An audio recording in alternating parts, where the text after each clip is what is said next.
the Slam Africa podcast started last year. It's been on a bit of a break. It's back now. And the whole idea behind the podcast is to dig behind the poetry. So instead of just coming and seeing somebody perform, get to know the person. It's seasonal poets, both past that have been part of Slam Africa and new poets as well, and discussing where poetry is at the moment and where it's heading or where we would like to see it heading. And also just get to know the personalities behind, the pen. So you don't just see them perform, but you actually get to see them as people, as personalities, who they are, get to know more about them. So our first guest tonight, and thank you very much for coming. Thank you for your patience as well. So our first poet today is Ty. I don't know how many of you guys know Ty. Yeah, no? Oh, you're in for a good one then. Yeah, so Ty is a good friend who I've not spoken to in a very, very long time. So this is, you guys are in the middle of our catch-up session as well.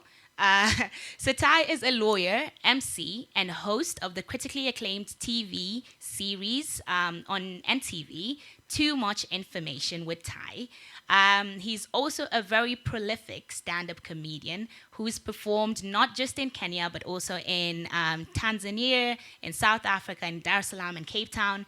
And he represents Kenya's, this word is a very hard one. Bloemfontein. Hey, please, how do you pronounce that word? Ateke. All right, the word's been pronounced for me. That comedy festival in South Africa. He was also the best performance in a TV show at the Kalasha Awards. Yeah. So we will just welcome Ty. At least just clap. You can clap now. He's not performing. You don't need to snap. Welcome to our humble stage, Ty. Thank you very much. Just give me a minute. This feels awkward. Good.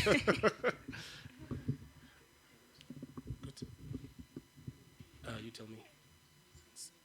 Can you hear me? Okay. Thank you. I know, but no? Can you hear me clearer now? Yeah. Okay, good. Okay, so I might have butchered Ty's intro. So let's just start with him introducing himself. Yeah, no, you didn't butcher my intro at all, Sanna. My name is Ty. In my capacity here, I think I met Sanna in the poetry space. Yes. That's when, and then she was the superhero woman doing superhero things at that time. Back in the day. Yeah, we were busy writing poems about love and what, and then she just came here as a revolutionary. We were like, yeah.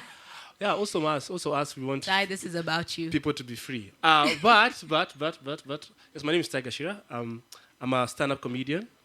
I'm a poet. I'm a lawyer. But mostly for creatives, not for other people. Yeah, it's for if you need stuff around IP, if you need stuff around contracts, if you need stuff around such kind of things. I give talks around things like that and owning your intellectual property. But also, I am a son. I don't know if I'm a dad. Unsure. I don't know, maybe one day I'll find out, right? Being African. Might be today. It might just show up. She's like, hey. I'll be like, yeah, that nose is big like mine, But the thing is, I started out as a poet in the arts, actually as a dancer, and then as a poet. And then I found comedy, and now I've been doing mostly both poetry and comedy. Yes. Beautiful. So it's a pleasure to have you here today. Thank you very much. Like I said, there's going to be a personal catch-up session that they get the pleasure of being a part of. Thank you very much. Yeah. So Ty, let's just start with when did you discover poetry? I think let's start there. I think I discovered poetry in school, say high school, Form 1, where we had an English teacher who made us read a lot of literature. And then I realized, you know what? I actually like poems. They sound good. And then I became when guys would send letters to girls, I became the guy who would pen. You were the pen master. Yeah, I'd be like, because my handwriting was terrible. So I'd walk around and pace around the class. No, tell her, no, not her eyes. Everyone has talked about her eyes. Tell her her aura. Yeah, her aura is like. So if you're married out there from my school, like that was me. Like, So you're the guy to credit, yeah. So when them girls from school yes, see they this, should yeah, know. Yeah, they should know. I think every school had that guy. Yeah, I was just that guy for school. Yeah. Do you think you made? Is there a couple that's lived until now, from Yeah. your words? Yeah, they have kids. I know them. Nice. Yeah, but she doesn't know, but he knows. Well, she might just find out now. Like, I can't say names. Names withheld for relational reasons. Yeah. Oh. Oh, like for the one I was in or the one the girl was in? The one where the couple are from. The one where the one of them is from my school. So Which one is your school? no, I was a school called Cambu High. Yes. Yeah. All right, so if you're out there from Cambu High and you got some love letters back in the time when Ty was there, Like, ding. your man didn't write them. But he felt the same. He just didn't have the words for them. How do we know he felt the same? It's, the thing is with poets have a privilege, right? Like I think poets have a privilege of we're good with words. Mm-hmm. So sometimes we think we feel deeper because we can express better, Mm-hmm. And sometimes it's like, have you ever read something and be like, wow, I agree with this on 100. Yeah. You didn't write it, Yeah. but you're like, they put the words they there, put the words in. yeah. And sometimes I think people who are good with words sometimes don't realize the privilege they have of expressing what other people will feel, but they can't I quite. agree. Yeah. Yeah. Yes. And I think sometimes it comes so simple you don't even realize Exactly. it. Yes. Yeah. You don't realize You think how it's just basic. Yeah. Until someone's like, wait a minute. I felt that. Yeah. Yeah, I've been feeling that for a while. Like, yeah. I just didn't know how to say it. Yes. Yeah, I hear that. Yeah, I hear yeah, that. yeah. So you discover poetry in high school Yes. and you start writing poetry. Yes. Where was your first anchor in terms of, obviously you were writing love letters for people. Yes. In terms of your writing now, when you were writing for other people, what were you writing about? I think first thing it was because I didn't grow up in Nairobi, so when I came to uni from Nyeri back home, I think the first things I would read about is about my experiences in Nairobi as like a village kid. Right. Like it was because I experienced very weird things as someone who's not from Nairobi. Because I remember there's a day I was at the roundabout at Globe, and I met hawkers running, right? And since they were speaking my language, and they were saying they're trying to kill us, I ran with the hawkers from You're Ngachira like, let's go. to like Pangani. Like I was just wondering what's happening. Was like, then I'm like, okay, there's some guys who are not running as well, but I'm running with these guys, and I'm like, so what do they want from us? They want to take the things we are selling. I'm like, but I'm not selling nothing. yeah. And so like those experiences were like how I felt in that space, and just being like Nairobi is this creature that's trying to swallow me, and I'm trying to just just get into the safest side of the stomach where just take me gently and then digest me well. I hear that. Yeah. So let's go back to where you're actually from. So you say you're not from Nairobi. Yeah, no. So tell us about young Ty before he shows up in Nairobi. See, young Ty was surprisingly, I know every artist says this. I was introverted, I was shy, I was mysterious, but I was I wasn't very shy, but I wasn't the loudest kid in the class. Right. So I was not too shabby academically. So that was my big identity. It was like I used to read a lot of books. Mm-hmm. And the way our school system was set up was we had a boarding section and the scholar section, right? So the boarders never got to watch TV or listen to radio except like for 2 hours every week. So it was the scholars' duties to go and tell them what was happening on TV, what was happening on radio.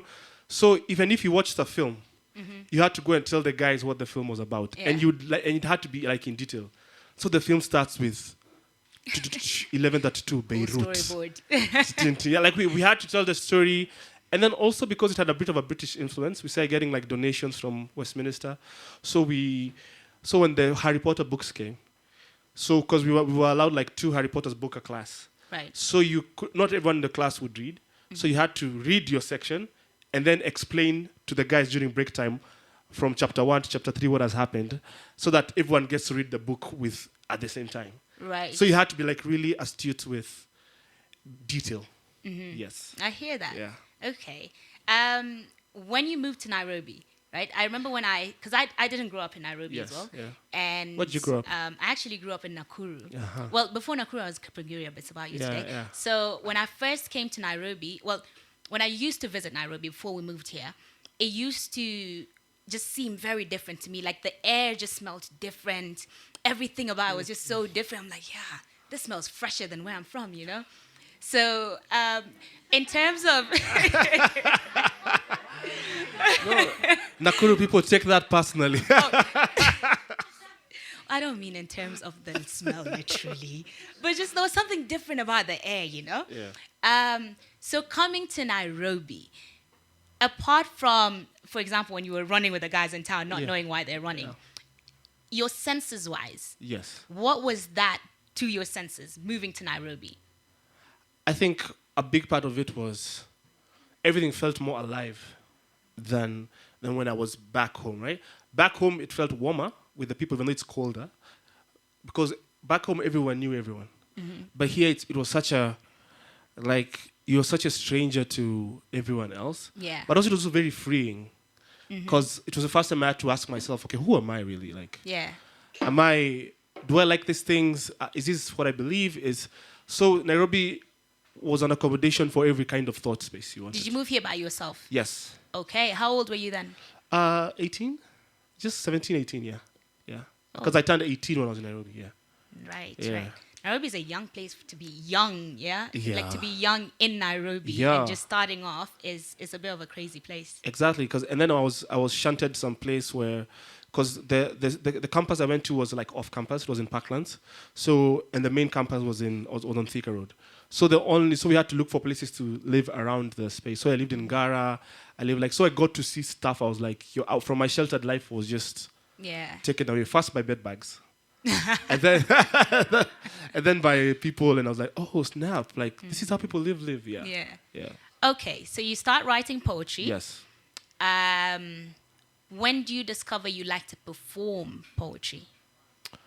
It was when I got to campus. There was I met other guys who liked writing poetry, and so we started a poetry club. Oh, that's nice. Yeah, so we'd go by the museum. It used to be free to just sit there, and then we'd just share our poems to each other. And one day, this girl comes and she says, I don't have a poem, but I have a song I want you guys to hear that I can play for you. It was Emily Sunday's Suitcase. And so the way the song was sung, it was so beautiful. And then she said, there's these guys who are called Slam. And I had that they go and perform there. And I want to go and perform this song there, right? And I was like, oh yeah, can I join you to go just see guys perform? At that time, there was a place called Das Restaurant. And so I couldn't even afford a beer or whatever it is to get it. Like I just hanged in there. I looked for the coolest hat I could find because poets are artistic and you don't want to look normal, like you don't say. And my fashion sense was like jeans or like ironed pants, Right. But I had a dream. I thought I could write, And so now I show up and I see these guys on stage, and these guys are just crazy, man. Like they're so good, and I'm like, yo. Are we even in Kenya? Like, are we on planet Earth? Because you're watching these guys and they're just going head to head. Some is like rapping, others are like it's soft but it's good. You can tell like they believe what they're saying, Not quite yet, but Dofan was that first day. Dofan wasn't there. Yeah, it was. I think Checkmate Mido, and there's a guy called Pepe Hayes. At that time, Pepe Hayes is the one who did the first Sugar and with Lupita. Lupita was on the first MTV Sugar and then Pepe Hayes, So at that time, I was like, yo, so guys are serious in this Nairobi. Kuna vitu kuna vitu, like kuna America iko hapa Nairobi. Like you are, and then also it was also a variation of languages, right? Mm-hmm. The guys who were like with Sheng, and it was like, I think Teardrops had just started. And I was like, Mushajuliza mbona ukifikiria akapause. I'm like, hata by that time sijajiuliza mbona nikifikiria. And then the guys would beatbox. There was a guy called Young Noise, and like, you're doing this with your mouth. Yeah. First of all, your wife must be very happy, but but still, it's like you. So I think that's the first time I came across. It was I just felt awe. Yeah. Like I'm allowed to be in the presence of people who can do this. Right. Yes. Yeah. So obviously, you guys can already tell he's really a comedian. And so, since you're making them laugh already, let's dig into the roots of your comedy because that comes into your poetry a lot. Yeah. And so, let's dig into that. Where do you discover your love of comedy?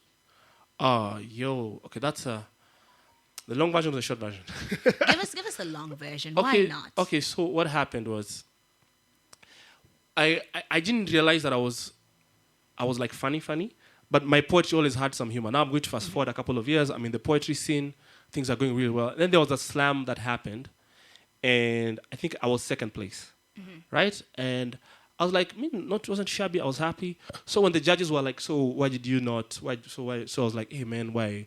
I thought I was good, man. Like, and then they were like, "Yeah, you were good, but some of your pieces were too casual. Like it's like you are laughing about serious things." I'm like, I was just putting it so we could as a coping That's my mechanism. style. Yeah, it's my style. And then I felt kind of sad. I was like, okay, maybe I should be less funny in my poetry, because I'm talking about serious big things. Like we're talking about suffering of people, police brutality, and I'm talking about tua. It's like guys and guys are just talking about how they lost someone, and I'm like, okay, maybe I see why there's a mood that maybe I lost on that. But then I think I took a small break from poetry, just a bit, because also I think the scene kind of like had died down a bit. A lot of the open mics were in a space where things were not going really well for them, and at that time, now I've left school. Now I'm working in the legal space at an NGO, and I realized there were these guys who are called Because You Said So. They were an improv group. That was Patricia Kihoro, Jason Runo, and I always wanted to go to that to watch that, right? But I could never afford a ticket. Right. Because the tickets were like 3 Gs, and I'm like, I'm getting paid a salary of like 25 Gs, and I'm like, priorities. yeah, my priorities are very different, right? And I can't afford to, and I have to take a date, so half my salary can't go to just, Yeah. So one time they put out a call, and they're like, yo, I think they're like, we were looking for stand-up comedians. If you think you're funny, please join, right? So then this girl I liked at the time sent me this. She was like, Ty, I think you're really funny. Yeah. I think you should audition for this. I'm like, But then I was like, she only wanted to go to BYSS, so the only way I get into BYSS is if I come in as... So you didn't even do it for stand-up comedy? No. I just wanted to impress her. Yeah. Free ticket. Yeah, I just wanted to impress her. So now she chills. I'm like, yeah, we'll definitely do it. But then when I check, they say you have to send in a tape of yourself doing stand-up comedy, right? I'm like, yo. So I call up a friend of mine. Her name is Shani. She was in school that time for trying to do video player. Just record me doing these jokes that I thought of, and then we can send the tape, right? So remember we were I used to live in Ngong, and we snuck into a church at that time because it had the biggest compound. So we acted like we were part of their group, but we really weren't. So we waited for the meeting to end, and then we just went and I was like, okay, are you ready to shoot? And then we shot. And those jokes were like so bad. They were so bad. I remember one was about how at that time, guys, there were a lot of Odi dancers. So I remember saying that when we're like older and we have dementia, and like our kids are wondering what's wrong with us because we... That's funny no, the idea, yes, but the delivery, yeah. So I kept saying like, and then all of us would be like, because now grandfathers called Brian and Kevin, be like, hey, Kuka Brian, why your hands always like this? You don't know during our days, and then so there were these jokes I thought of at that time, and then it sounds funny now. It's the idea that's funny, but you can imagine trying to tell that in front of a camera. Yeah. Even the girl who was recording was like, are you sure? Your friend will not tell you the truth at first. Like they will have to believe in your dream, Yeah. So, and I did, and I was like, so I sent in the tape.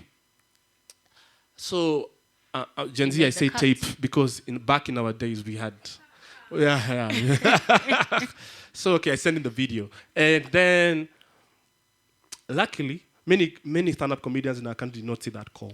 So you're saying everyone was just, good people didn't show up. Good people didn't see the call. To take you. Yeah. And then they were like, oh, okay, I got a call. They're like, hey, we have come just for a meeting. And then I was just like, so like when we were called, we were like 4 guys, and I was about to explain myself. Okay, before you say anything. That was not really me. That was, like I just thought like, I hope I'm not being offensive, And then they were like, no, if you're here, you're in. I was like, what? So no interview.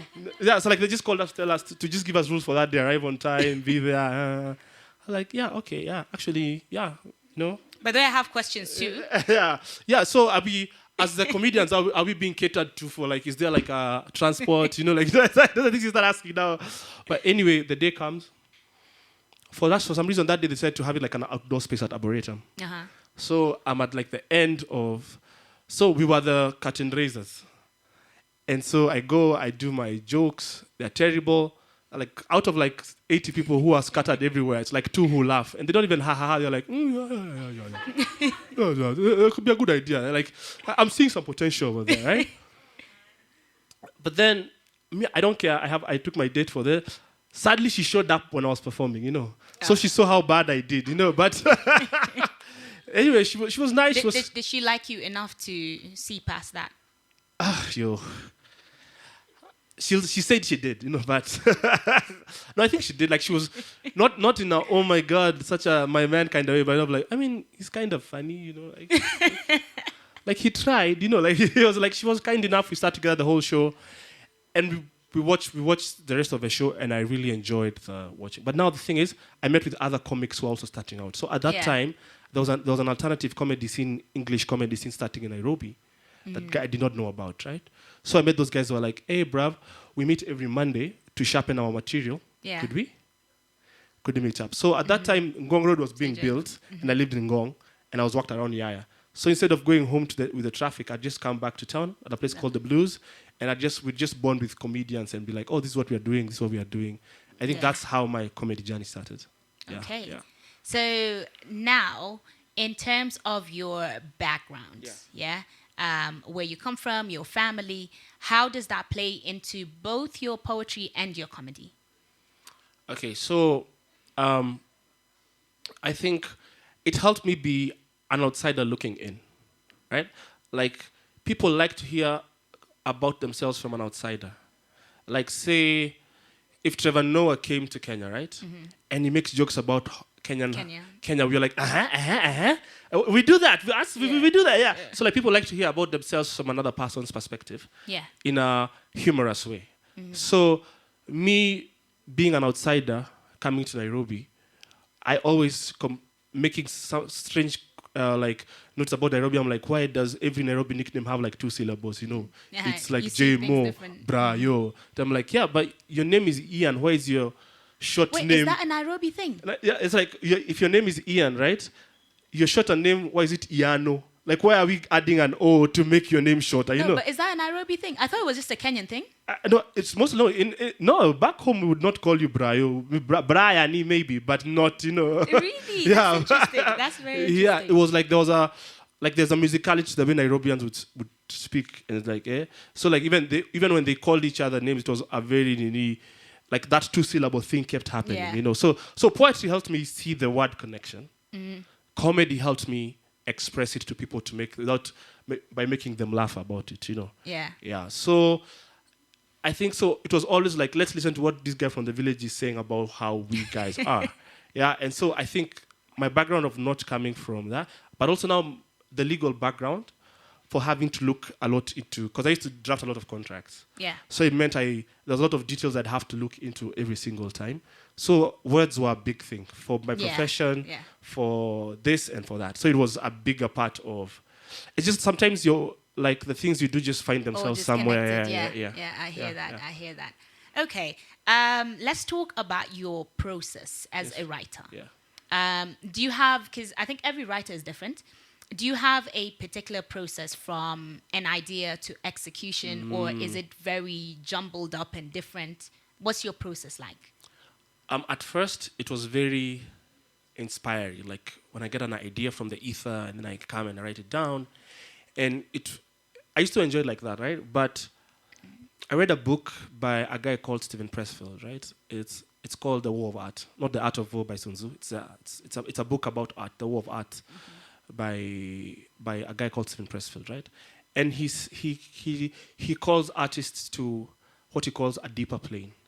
He says that artists should become like athletes, where now we should stop waiting for the inspiration, and like we should sit and the inspiration should like strike us, right? Yeah. So his theory is that like the gods or the god or the universe is looking for someone to give this idea to, right? Uh-huh.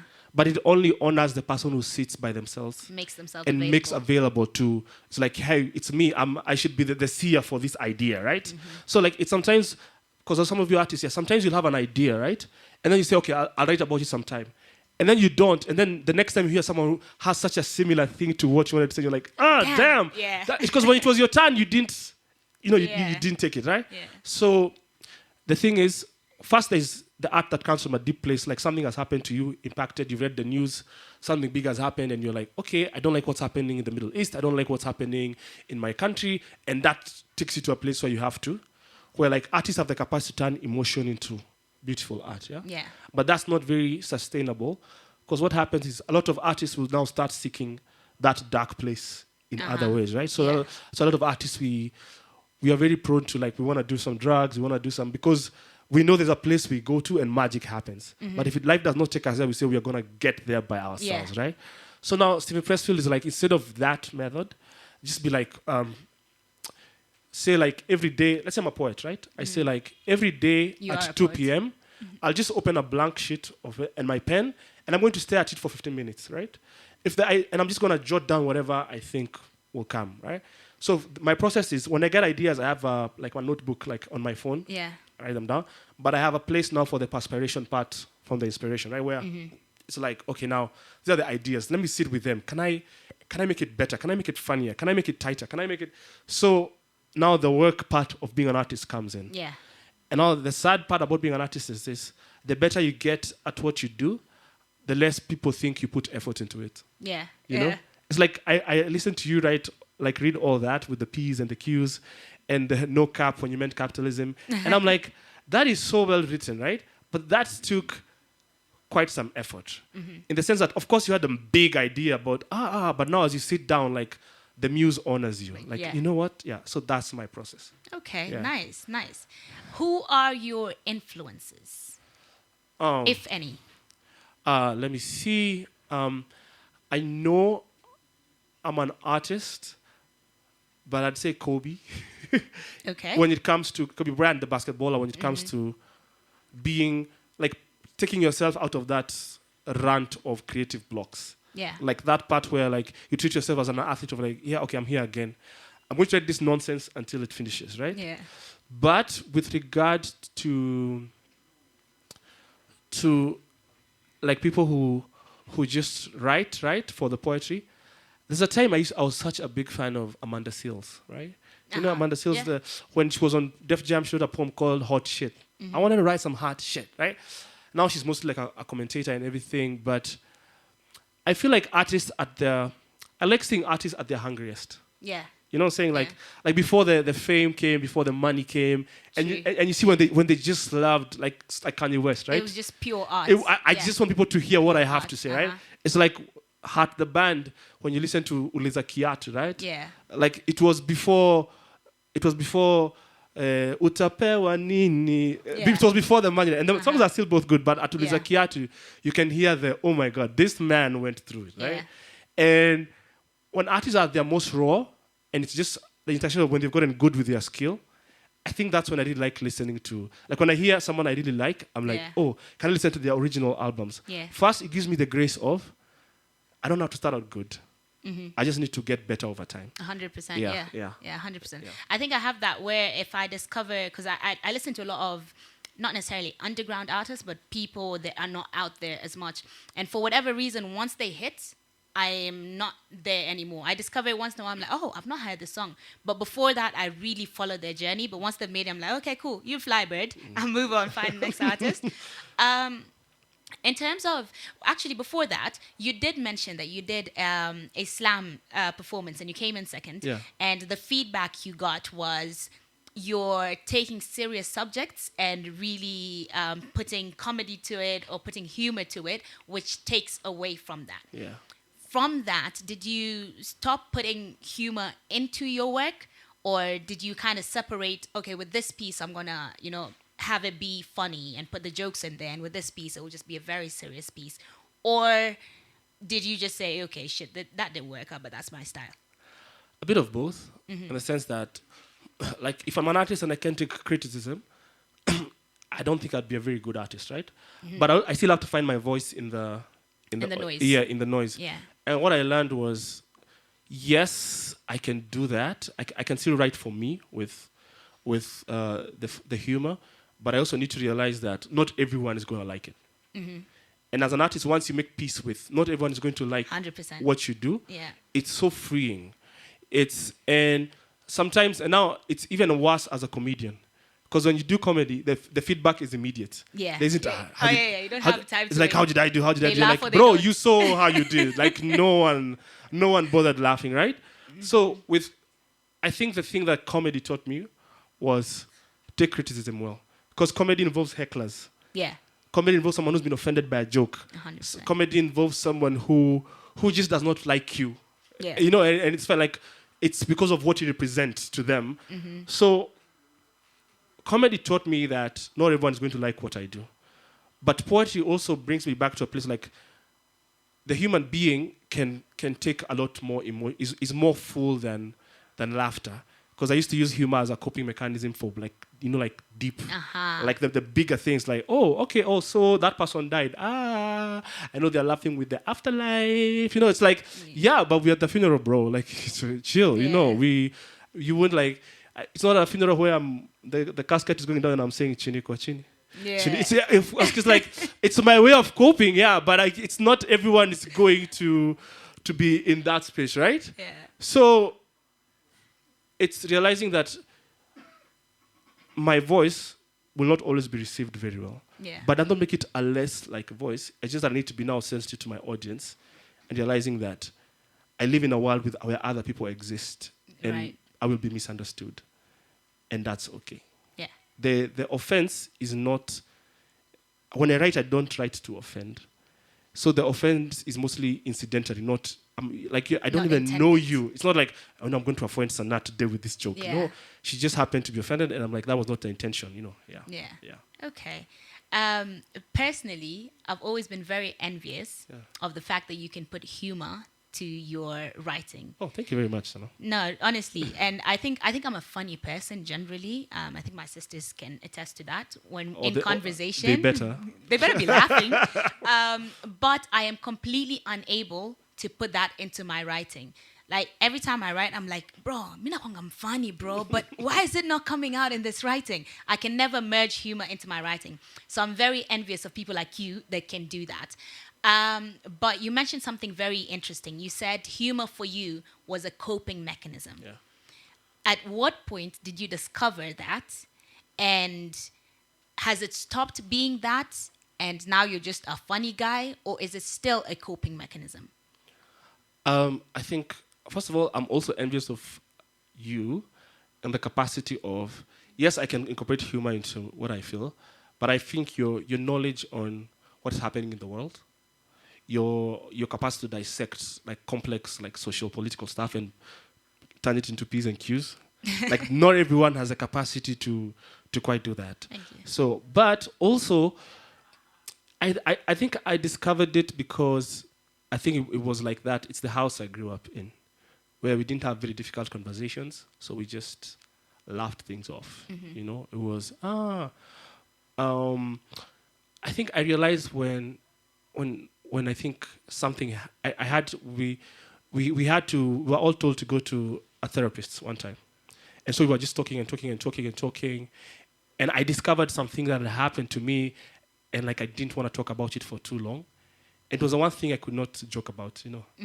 And I realized, snap. So all these other things that I've been doing, it has been a way of like self-soothing, you know. Yeah. Like, because you grew up in a very avoidant family. Avoidance, yeah. So it's like, so the only way you self-soothe is, oh, that happened. Yikes, you know. Hey, it's okay. Yeah. It's like, so, and so I was like, not everyone does that. It's like, I remember there's a time I made a joke about South Sudan, and I could see someone in the room be like, how would you say What that? the bumba? What would you say that? You know, because it was a joke I did about, I think I did a joke about the capital of Do you remember the joke? Yeah, I I'm think- South Sudanese. Maybe you can drop it out. In case that I know, that's what I'm saying. Like, I do a joke about asking the audience, you guys know the capital of South Sudan? They're like, what is it? Like, yeah, Lavington, right? So, and That was a funny joke, actually, to be honest. That's a funny joke. No, that's the non-offensive part. Then it was just like, I was like, I used to tell this joke to South Sudanese guys who are like, talking like a 25-year-old South Sudanese guy. This guy went through midlife crisis at 12 because life expectancy. And then, and then I was like, yeah, no, guys, that's just dark humor. In Juba they call it humor. So now. No, you know what? Now, I can understand.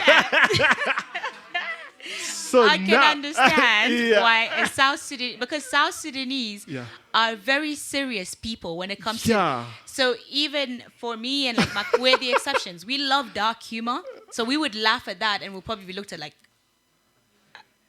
these are your people. No, those guys wanted some words. God. They wanted some words after. Let's see. And you can imagine me saying, no, it's not what it looks like. That's not how I meant it. Yeah. But now we are like really good friends with them now, surprisingly, for some reason, yeah.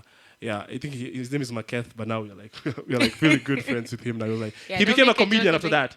Oh. Yeah, he joined the comedy scene and now he kept telling us those jokes of how South Sudanese say P when they mean F and F when they mean P, and it was like, now he just became making fun of himself now. Told me, I make fun of me all the time, so he made fun about. So you realize life's not that serious. Yes, but it's the time of realizing that not everyone uses humor as a coping mechanism. Yeah.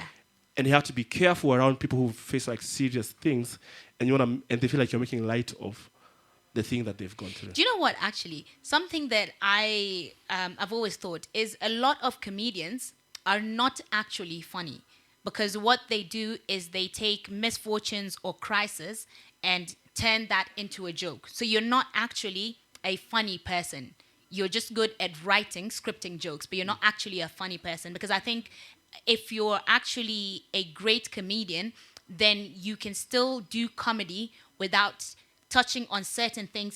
So for example, if a comedian today, if you're making a joke about Palestine, I wouldn't expect your joke on Palestine to be about Israel and bombing Palestine.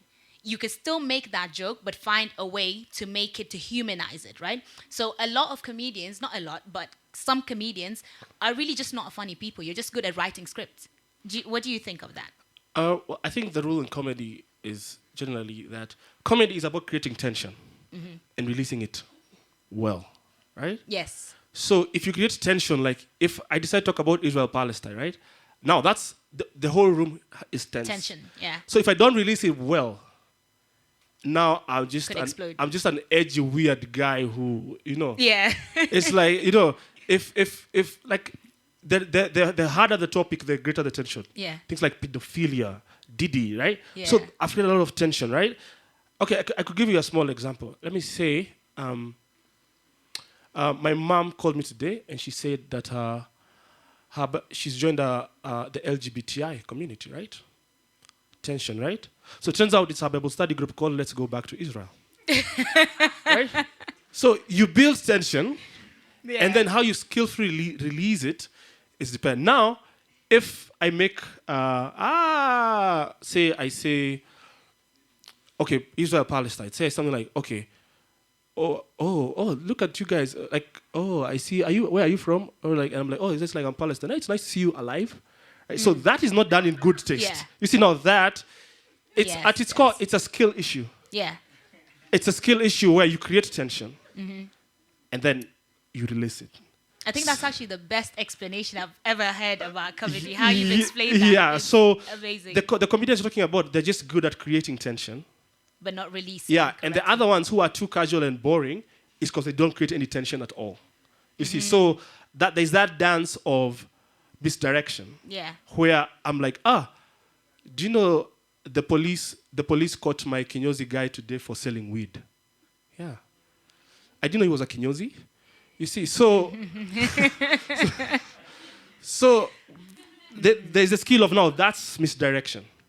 You see? Yeah. So the thing with comedy is, what you're mentioning is guys who are just not skilled enough. Yeah. You see? Of course, there are those who can be skilled enough, but you just disagree politically. Yeah. For them, they think like that other side is correct. It's a whole different. Yeah, but that's a different matter altogether. So that one, you just sound a bit edgy. Where me, I talk about the big stuff. Me, I'm a ha-ha comedian, right? Yeah. Where I made even topics like religion, right? Religion is quite the.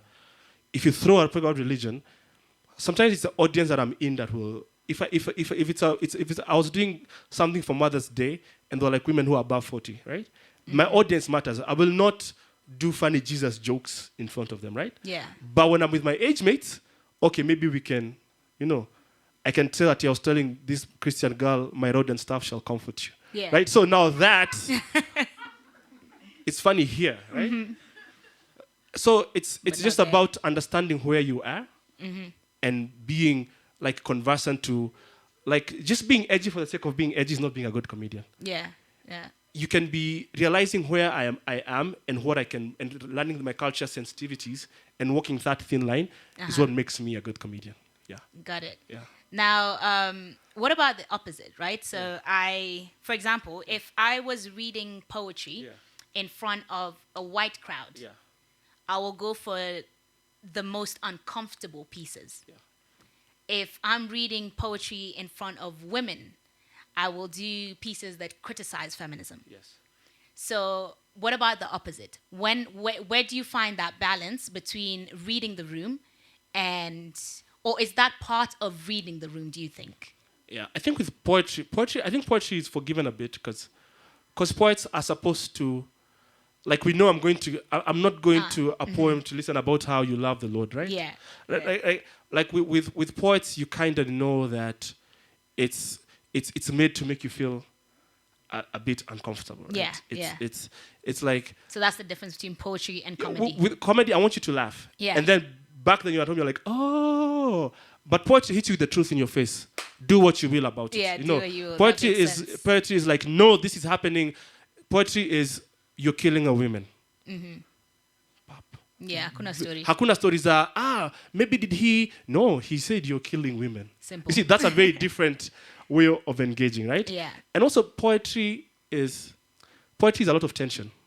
Poetry is not about releasing tension. Yeah. If anything, poetry is about creating tension. Leave it even at the tension. Yes, like poetry is very different from comedy. Yeah. Poetry is supposed to make us feel, okay, but why did she say that? Like that's, yeah. So if you go in front of women and you're criticizing feminism, it's like, wow, okay, why did she say that? Even worse, yes. Doesn't she know what feminism has brought to the no, and that will be your discussion after that, That's right? the point of it, yeah. And also a big part of, but comedy allows me to have uncomfortable discussions under the table. Yeah. But poetry is, there's no one at the table. Yeah. Let's talk about this, yeah. So how do you, as a poet and a stand-up comedian, strike that balance between understanding that the two art forms are very different? Do you ever write pieces that you think are going to be poetry and then you realize halfway through, nah, this one should be a script for stand-up comedy? All the time. Yeah. Like, and vice versa as well. Because sometimes you see something very serious and let me write a joke about, I don't know, the protests that were in the country, right? Then you're like, nah, too cheeky. And then I'm like, no, I'm in Rex, Nani, and I'm like, yo, I don't think I can, I don't think this should not be funny, right? But then there's some days I also talk about the same thing and be like, I'll do a joke about how I was at the front line of Mandamano. Yeah. And then the gun started sounding, pop, pop, pop. If I was a poet, I'd be like, I'm giving my life for the country, right? Yeah. If I'm a comedian, I'm like, Mina kimbia. We didn't talk about tuko tayari kukufa, I was with you guys at Reject, but you maisha yetu tupeane tu sahi, guys. It's the context matters. Yes, but the challenge with comedy is comedy can humanize even evil. Yeah. So you have to be very careful about how you engage. Do you not think poetry can do the same as well?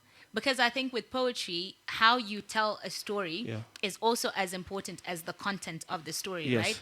So do you not think that as a poet, if, let's say, Ian was a big, bad, evil monster, and you were tasked with humanizing him, you could do that too with poetry, couldn't you? You could, but you'd have to be a very good poet to do that, right? Yeah. Otherwise, we'd just call it propaganda, right? Because we grew up in an era where, like, during Moi's era, there were a lot of songs and poems dedicated to how good he was as the great supreme leader of our nation, right?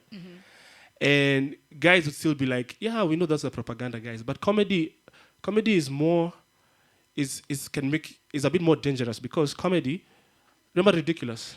Yeah. Ridiculous turned a guy who would put people in dungeons into a dancing dombolo guy. Like, yeah, he's not that bad. You know, like, maybe he's not that bad. Like, even you humanize him, it's like, yeah.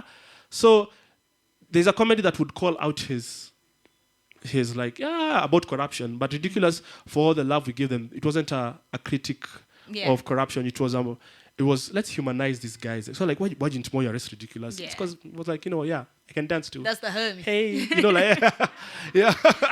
But I think poetry, I think if you're a good artist, for anything you do, you can turn, like you have it's like a tool. You have a power to turn whatever people consider evil good and whatever good people consider good evil. Yeah. Okay. Yeah. So you moved to Nairobi when you were 18. Yes. Or about to turn 18. Yeah. Before you turned 18, right? In terms of what you do, how old are you now, if you don't mind me asking? No, I'm 32. Don't tell them, just whisper. No, I'm not. No, it's if I don't have, it's because I'm still alive. Like like if you're not aging, you're dying. Like what's the alternative to growing old is to die. No, I'm turning 33 this year. Okay. Yeah. So that's my maths is terrible. Yeah. That's about 14 years. Yeah.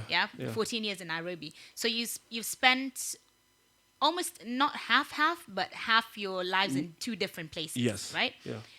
How much of that goes into your work now? Do you think the adult you, which is 18 onwards, writes most of your works, or does before 18 you?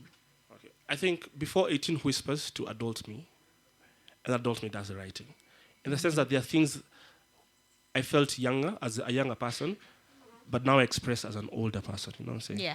Like, say when I write a love poem, and it's because of all the things I wanted to tell the people I loved at that time, but I could not because I was scared of feeling. Uh-huh. But now I'm writing now, but I'm writing to the girl I liked in class 2, or class 4. Yeah. Yeah. Yeah, you'll be surprised. Not in any sexual way, you know what I'm saying? Like, not like that. But you know what I mean? Like, even kids have small crushes, Yeah. Like, and they're like, and you realize that you're just the same kid, but your bodies have just changed, Like, you still feel vulnerable, you still desire love, you still desire affection, you still desire to be understood, you still desire to be accepted. Those human desires don't leave because you're older. You just get better at hiding or expressing them. That's up to that, right? Mm-hmm. But I think even now with comedy, it's like there's a joke I tell guys about how growing up in Nyeri, my granddad fought in the Mau Mau, right? Mm-hmm. And so he'd tell us stories. Yeah, we used to fight there all the time. And then I'd be like, Goka, those are not very good decisions, in our opinion, right? Because when I look around my country, who's doing better, the sons of collaborators or the sons of resistors, right? And I'm like, I'd have a British accent by now, Like, I'd be those politicians' kids that my grandfather was like, Guka, Plasters all the way, And then I'd be like, but now God had my prayers and the Chinese are here. And I know we're not repaying back those loans, So, like, I'm learning Mandarin in the evening, I'm practicing my Kung Fu, and it's like, guys are like, you guys laugh now, but when my son Jinping Ngachira III is your president, like, it wouldn't be as funny as you think it is, right? Yeah. So it's things I felt back then, but now I think with a better adult capacity to express them. Yeah. 100%. Yeah. Do you think poets are also therapists in their own sort of way to themselves? Surprisingly, I don't think they're very good therapists to themselves. Tell me why. But I think to other people they are. Uh-huh. Because they validate what other people feel. Yeah. Right? But to themselves, not so much, because when you write for an audience, right? Mm-hmm. And the audience does not take how you felt. Like there are pieces you've written that people loved, but they were not your favorite pieces, right? Mm-hmm. There are things that like, oh, guys, how did you not feel this? Yeah. Right? So the thing when people to really understand is what guys are like. I mean, it's not bad. But the thing, there's a poem you wrote about, I don't know, something casually, and then you're like, oh my God, this was the thing that you guys should have felt more about, right? Mm-hmm. So you're always writing more and more so people can feel the thing, right? And so you're seeking for validation in other people's spaces. Most artists seek validation. I'm a comedian. I'm not looking to make people laugh. Mm-hmm. But for poets, it's different because you feel like my voice deserves to be heard, right? poets don't give themselves a space for, what if I'm wrong? Yeah. Like, because for poets, our emotions really rule what we feel. So if I feel strongly about an issue, it must mean I'm right about the issue. No one will tell you, no, you're wrong.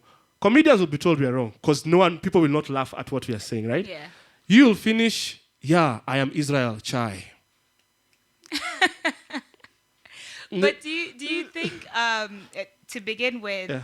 writing for validation, do you think that depends on the type of poet you are? So there is, for example, poets who will write on a topic, not because they feel strongly about that topic, but because it's a topic that's out there. So I want to add my voice into that topic. Whereas there's poets where there could be a lot happening out there, everyone's writing about it, but they won't write about it because it's just, I'm not feeling it. So do you think that would depend? It does. Which reminds me, one of the reasons I think I took a break from the poetry scene was, I think when the money came into the poetry scene proper, like, I saw my favorites just be like, well, what are you writing about, right? It's like, listen, man, I need to write this poem about climate change because this is where the money is right now. Yeah, I'm like, bro, you've talked. I love your piece on police brutality. I'm like, and you're like, tusitumia jiko, tutumia solar, and I'm like, bro, I understand you need to get paid, and like, I'm like, shit, please don't lose who you are. Do this, but don't lose who you are. Right? And I was like, so when I would listen to guys lose their voice, it used to hurt me a lot. Yeah. So that's when you've talked about it of like, yeah, people will, as long as your voice is still there, but also I think artists are the hardest to change minds. Because artists have a godlike complex in our head. True. Where we feel like, if I feel strongly about this political issue, and because I've written about it, I can't see another perspective. I can't change it. Yeah, I can't change my mind because it's my identity now. I can't. No, it's already too late. I thought it's already. I was already with Frelimo in Mozambique, and now, even if they do anything now, I can't say anything wrong with And I think if artists need to be more flexible with their thought, like accept new information that's coming in, and then, but still be very strict with your craft. So now let me ask you that based on that. As people, the world always tells you should grow, you should change, and then if I come today and I say, yo, Ruto is the one, then tomorrow I come and say, you know what, that guy Ruto, man, fuck the man. Yeah. So everyone will be like, but yesterday you said this. But today I found new information that really shows, man, Ruto should go. You know, Ruto must go. So why can I not change my mind? So as a person, how comfortable have you gotten with the idea that, yes, what I'm saying now is based on this information that I have now? Yes. Tomorrow I come across new information. How comfortable are you with changing that perspective as an artist? The way I do that is this. Whatever political, religious, or social opinion I have, I will not make it my identity. I will not say let's say I'm a feminist. I will not say I'm a liberal, I'm a conservative. I will not say those things. You don't box yourself into ideology. Yes, like I could, maybe I could fit that box. But the problem of identifying as such is when the day I'm presented with new information, I not only have to change my mind about a thing, I have to change my identity. Yeah. And fighting a change of identity is so much harder that I will deflect in the new thing I'm being told. Yeah. Confirmation bias. Yes, so that confirmation bias. So it's like, so I'll always be like, yes, you know what, feminists do make a good point. There's some sense here. Yes. Yes, you know what, conservatives do make a good point about this. So that when the time comes and I'm told, actually, no, research has shown, no, this and this and this, actually, I can't be like, shit, but I'm a liberal. Like, I have to, but I'm a Pan-Africanist. I have to agree with these guys because that's who I am. Yeah. No, it's like I agree with that opinion as of this moment. And the reason people want to put you into that space is because the human mind does not want to understand complexity. Yeah. It just wants to see people in a block. Black and white. Yeah, these are the liberals, these are the feminists, these are like, I won't listen to these people. So that even when you stand here, and one thing I learned about in comedy is, it's good to know who you are, but it's even more important to know what you're seen as. So people are like, no, this is the real me. Yeah, that could be the real you, but you need to know, when I stand here, who do you see? They see he's a man, or in Kenya, your tribe is important. He's this. So when I speak this, they see me in that lens. if I don't acknowledge how people are seeing me, my message is going to be diluted, right?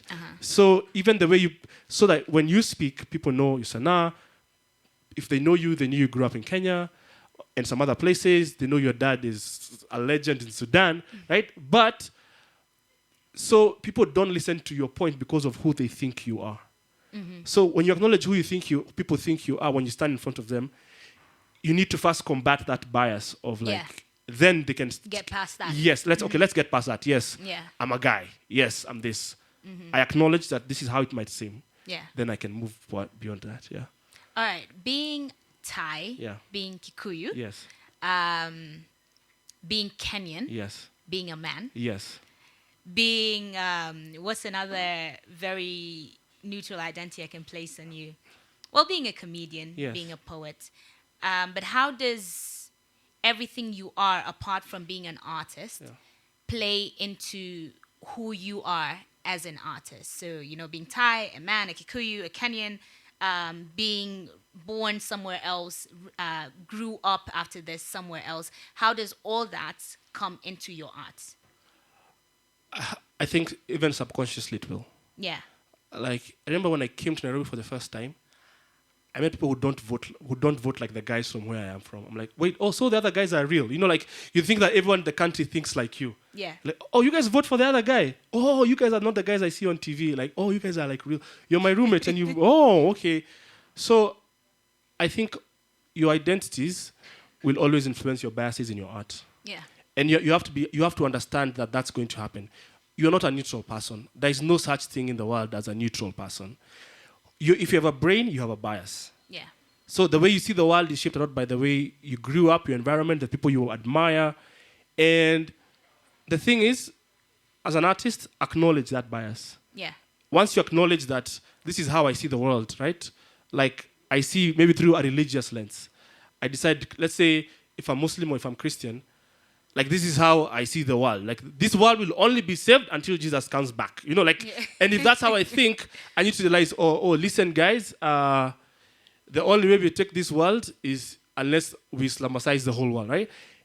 And you need to realize that when you meet someone who does not think like you need to realize that I really don't care what you think. My big part is, why do you think what you think? Oh, I'm a this. I'm like, okay, that's interesting. Why? When you understand people's why, it's now easier to even see, I see why he was reading that, why he said that. Where it makes more sense. Instead of like, you think like this, let's fight today with immediate effect. You see, it's a question of like, I think if we were more curious as a human species, it'd be much better. Okay, I like that. I think it's very, I think one thing also, once you acknowledge your own biases, it makes it much easier to understand. Say I was a staunch Muslim and you're a staunch Christian. Once I understand that is my bias, then it makes it easier for me to understand why that is your bias and be able to have that respect, right? So I'll just open it quickly to the audience first. I'm sure you guys have loads of questions, but unfortunately, we could talk all day. We don't have too much time, so maybe I'll just take 2 questions for Ty. Don't be shy. Even 0 is good. It's like he only eats women, not men. Oh, wow. Yeah. Yes.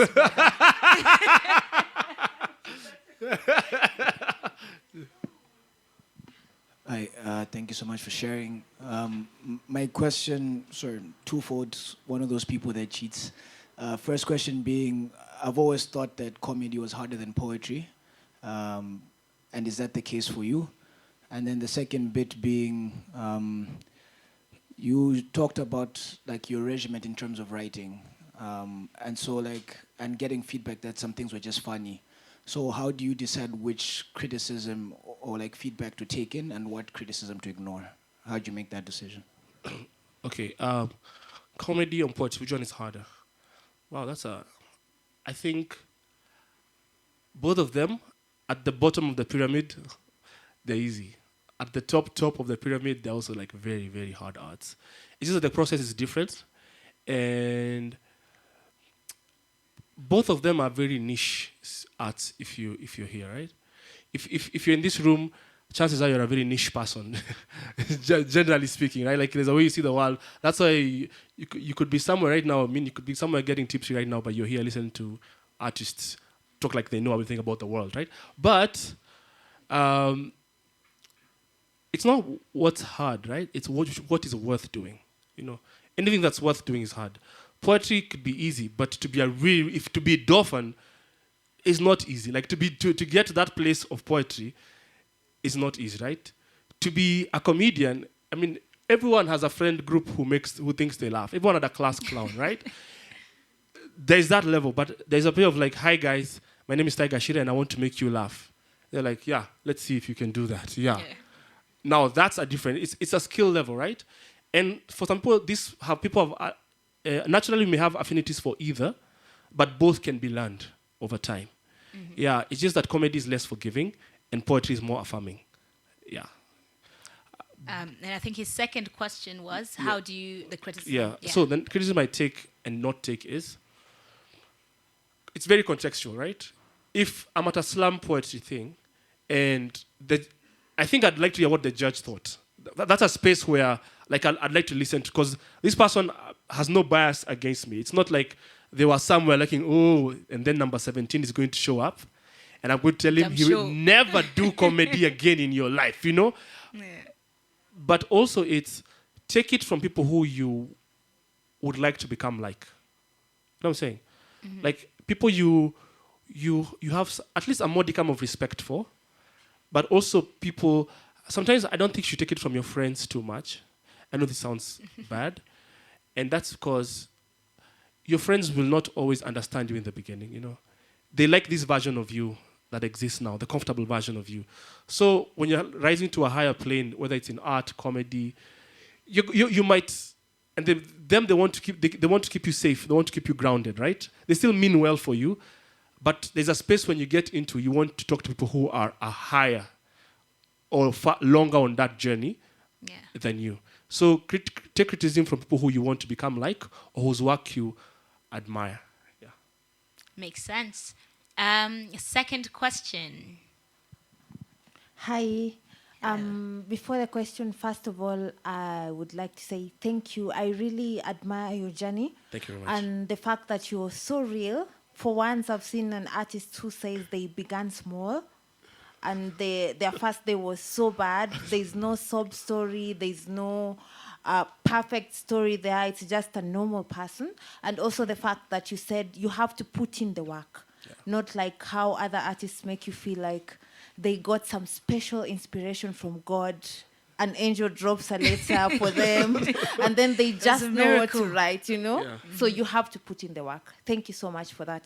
My question is a bit personal. Now, no, this is the one we've been waiting for. I'm just a poet. It's not in that line. Don't say that. Don't say that. Never say just. Yeah. Okay, you are a poet. Yeah. Mm-hmm. As I was sitting here and she posed a question about your personal life, how you grew up and all that. Every time you get such a question and then you have to talk about yourself and all that, is there a point where you feel so much exposed to the world? Is there a point where you go back and sit down and say, oh, maybe I shouldn't have said that, maybe I should have added this? You see, like in social media where assume you had a great day, you took cute photos and then you post and then later you're like, why did I do this? Now, in terms of you and talking about your life, or is there somewhere you have to put a boundary and come up with this consistent story that you will be telling in every platform? I see what you mean. Thank you for your question. Yeah. I think I call it post-yap clarity, you know. Like you, like you were like, okay, I shouldn't have said that. Like that was... they didn't have to know about my mom like that, you know. But thank goodness, unlike Sanna, most interviewers are lazy. So you can brag. It's very like, hey, and where did you grow up? Hey, how many? Okay, good. How has this impacted your comedy life? So after a while, you can even say your life story. I don't have to cram the story because I've lived it, you know. Like it's not one of those things. It's like asking me my name, you know. Yeah, but yes, there are things, unless the interview has really gone to a space where like, oh, that was a really good question. Like no one has ever asked me that before, right? But you generally after a while, it's you realize, okay, this is the environment for say like here we can talk about deeper things because here there's an artistic element about it, right? If I'm on TV for 5 minutes, I won't talk about deep things. To be like, yeah, you know me, yeah, you know I was there, yeah, shout out to niggas in Nyeri, yeah, right? That maybe. So it's very contextual, yes. Okay. Yeah. So before we close up, Ty, what is a story you've always wanted to tell but have never gotten round to telling? Okay, someone took that challenge. I was like, that's like, a good challenge. Let me take it up. yo, snap. Oh, wow. So you remember. Hey, that's a really good question. No, I'm trying to think I've like, never hey, been asked that sorry, I before. wasn't tell. Because I talk a lot. I'm like, how do I not say? I think it was when I was, I don't know whether I should talk about this, but when I was 5 years old, right? And this is a story that came to me back when I was in high school because it happened, right? We had a house help, and she used to be very kind to us, especially in front of my mom. And even me, she was never unkind to me. But once in a while, she'd ask me, when we go to the bedroom, she'd ask me to remove my clothes once in a while, right? And I'd be like, what's this? What's happening, right? And, she'd lay on top of me and make noises, right? And you never think of what that is until like you're grown up, and you're like, snap. Okay, that happened, And it's like I never tell my folks this because I'm like, what will they do now? Will they go look for her so they can, Mm-hmm. But there was a time, I think I was like 22. I saw her, like at a place called Karatina, like. And I said hi to her, and she said she didn't even remember who I was, And I was like, okay, so this thing I'm carrying is Wanja is not carrying it clearly, Yeah, so maybe that one, yeah. Interesting. Yeah. Is it, I just have to ask this. Is it, because obviously it's something, like you said, it's something you've wanted to tell but haven't told. So for you, is it something that you are still processing, and do you process it through your art? I don't know if I still process it because I don't think I think the last time I talked about it was like 6 years ago or something like that. But I don't know if I'm still processing. Maybe it's somewhere at the back. But I think because I got to see, like, we used to call them guidance and counselors at that time. Uh-huh. So like they helped me do the whole write a letter to that person and then everything you wanted to tell them about, but you couldn't and everything. But I think when I met them later, I was like, oh, snap. Yeah, like I'm a boy. I should feel happy that happened. You know what I'm saying? Yeah. Yeah, it's just like, yeah, so it's like, Interesting. it shouldn't be a sob story, But I think it didn't even affect me growing up per se, but it's the realization now when you're like a 20, you're like, oh. Later, yeah. Oh, shit. Okay, so that's what that was. You know what's interesting is when you were telling the story, I was waiting for the part where the joke comes I in, know. and this how much we're so used to you. Yeah. So one, thank you for sharing that with us. Yeah, cool, yeah. And sorry that happened. As much as you say it's just something, Yeah. but it's as a man specifically, like you said. Oh, I'm a boy, but it's not something to. So for you to share that, it adds something to a much needed space, and a voice that's much needed in that space. It's not right, and a lot of times we talk of sexual abuse to women, or it happens to women, or women. We are the faces of it, but a lot of men go through it, a lot of boys go through it, and it's just not spoken of. And so it's really brave of you as a man to actually speak about it. So thank you for sharing that in this space. Unfortunately, we would love to continue speaking, but we have to move on to our second guest. Ty, we appreciate you so much. Thank you very much for having me, guys. Thank you very much for having me. Yeah, and stop ignoring my calls. Add emojis. But yes, before you leave, anything you would like to share with the audience? Any final thoughts? Oh, wow. Guys, thank you I'm sorry for ending that on a note, but No apology needed. I have a show coming up. It's on the July 5th. It's called Millennial in Denial. It's called Millennial in Denial. It's by a place called the Red Room. If you check my socials, you'll see Ad Life? the look. No, yeah, Ad Life. Yeah. Yeah, it's called. It's a 1 hour comedy special I'll be shooting. It's called Millennial in Denial. I'm sure you guys would. It's just about being in denial that I'm growing up. It's being called uncle by a conductor, and I'm like, already 32, so yeah, I'm that's like, me, I'm not uncle. Listen, look at me. Like, yeah, it's that part. It's the thing about realizing we're the new adults. So you said what's the date again? 5th of July. 5th of July Yeah. at the Red Room. Yes. What time? From 5 p.m. From 5 p.m. Yeah, I'm bringing some comics from South Africa. I'm bringing some comics from Tanzania and local comics here. And we're just gonna joke and and I'll show you a small film I made. Dope. It's gonna be a wonderful time. Where do we buy tickets? Hustle Sasa, Ngachira Hustle Sasa. Just check any of my socials. The link is on my bio. So since you guys are here, Slam will probably post the link. To Yes. on Yes. the stories. So just check the stories. Yeah, please Go do. cop the tickets Yeah. and let's show up. I just have a favor to ask. Can I do my first joke on your stage? Just one. If you're willing to risk it, me, I'm like, yeah, I want to be there when you come back. I'll think about it. Yeah. Thank you very much for having me. No, thank you so Yeah, much for yeah. being here. It was so Thank you. lovely. I think we can clap now. Yeah, for Ty.